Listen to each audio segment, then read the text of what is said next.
ঠিক আছে না হুইস্কি টুইস্কি কিছু? আরে না না না, খবরদার, উর্দি পড়ে সব ছোঁয়া একদম বারণ। যায় রাত বেরোতে পারে, বেরোতে হবে। সাহেবের ট্রাক আটকাবো, সেখান থেকে দুটো উপরি যদি পকেটে ঢোকে, তার মধ্যে ওপর থেকে অর্ডার এসছে এই শালদির টিম্বার কাটিং বন্ধ করতে হবে। এসপি আবার ওর পকেটে।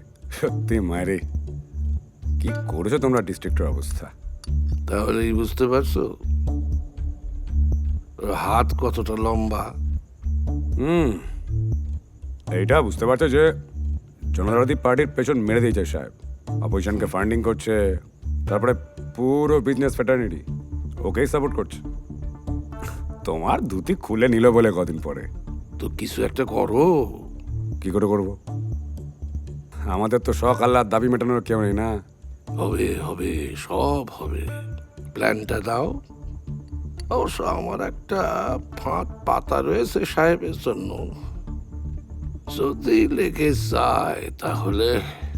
একটা কথা বলবো, ওসব প্ল্যান ট্যান বাদ দাও, কিচ্ছু হবে না। উল্টে ওই বিপি, সুগার, প্রেশার এসব বেড়ে যাবে। তার থেকে খোঁজো লোকটার দুর্বল পয়েন্ট কোনটা।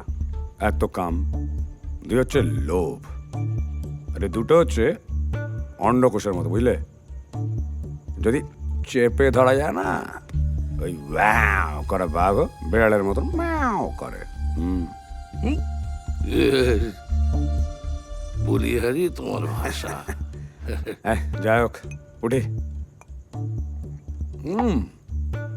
একটা কথা, আপনাদের এই পার্টির লোকজনকে একটু সামলান।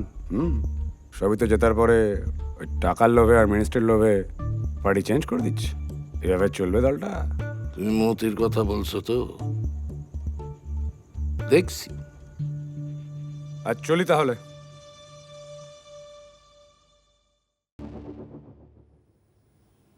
সাহেব,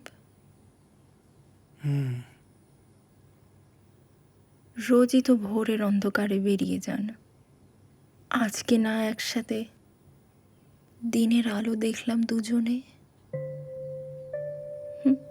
আমাদের দুজনকে রাতের অন্ধকারে মানায় বেশি।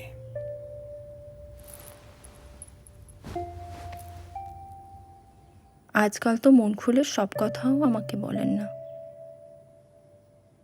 আর মৃণালিনী, সে তো সারাক্ষণ নেশার ঘোরে বেহুশ। নিজে দেখতে এবারে যাচ্ছ কেন? অন্য জুতো পা গলাতে যেও না, পায়ে ফসকা পড়বে। শোনো, ব্যানার্জিবাবুকে বলে দিয়েছি কালকে তোমায় টাকাটা পাঠিয়ে দেবে। কেন? আপনি তো কালই আবার আসবেন। হ্যাঁ, তোমায় বলা হয়নি, 4 দিনের জন্য কলকাতায় যাচ্ছি। কই আগে বলেননি তো?